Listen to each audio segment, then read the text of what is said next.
Bonjour, je suis le docteur Jérôme Lepavec, je suis chef de service du service de pneumologie et de transplantation pulmonaire de l'hôpital Marine-Anne-Longue.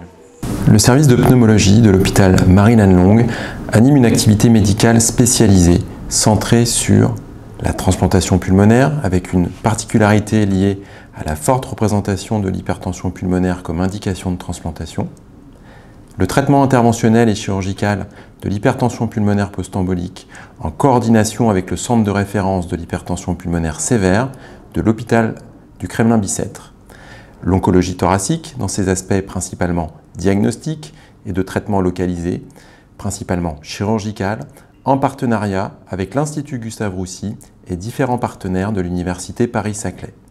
Enfin, l'endoscopie interventionnelle portant sur les techniques diagnostiques des masses pulmonaires et médiastinales et le traitement bronchoscopique des complications trachéales et bronchiques dans le contexte du cancer et de la transplantation pulmonaire. Le service de pneumologie et de transplantation pulmonaire de l'hôpital Marine-Anne-Longue se compose d'une unité d'hospitalisation conventionnelle de 24 lits, d'une unité d'hôpital de jour conventionnelle de 10 lits, d'une unité d'hôpital de jour de greffe de 14 lits, d'un plateau technique dédié incluant l'endoscopie souple et rigide et les EFR, et enfin d'une unité de consultation de pneumologie générale. Notons les interactions fortes du service avec le service de chirurgie thoracique pour son activité de transplantation et de traitement du cancer,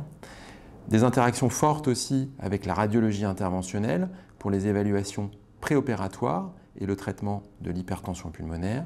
et enfin le service de réanimation avec qui le service partage les prises en charge des malades les plus sévères.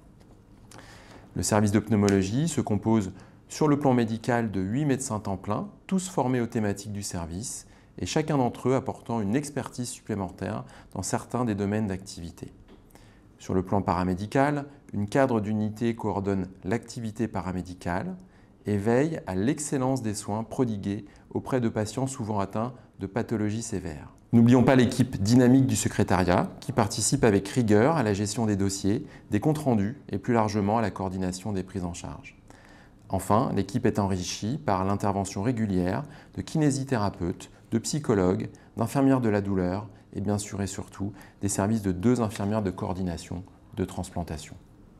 Au sein du service, les interactions de l'ensemble des disciplines qui animent l'activité est assurée à travers l'organisation de réunions régulières, de transmissions ciblées et de cours dispensés par les médecins au personnel paramédical. Concernant l'activité du service, tout d'abord, l'activité pionnière de transplantation pulmonaire fait partie de l'ADN de notre institution. La première transplantation cœur-poumon ayant été réalisée à l'hôpital Marine-Anne-Longue en 1986.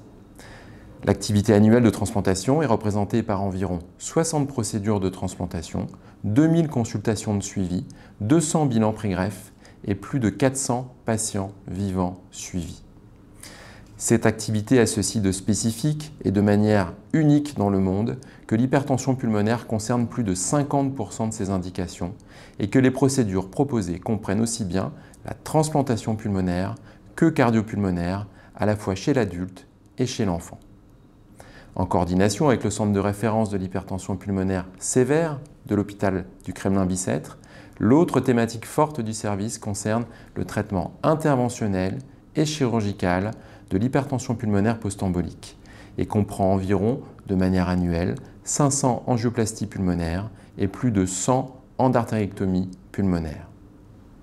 L'oncologie thoracique occupe aussi une place prioritaire dans les thématiques du service et fait l'objet de prises en charge hautement spécialisées, notamment pour ce qui concerne le traitement des cancers des voies aériennes et localement étendus. Enfin, l'endoscopie interventionnelle constitue une activité indispensable à l'exercice des compétences pneumologiques pour les thématiques de transplantation et de cancérologie. Elle concerne environ 2500 endoscopies souples par an et 600 procédures sous anesthésie générale de bronchoscopie et d'ébus.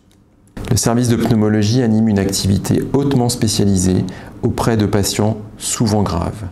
dont l'activité est guidée par un esprit d'innovation et de service rendu aux malades.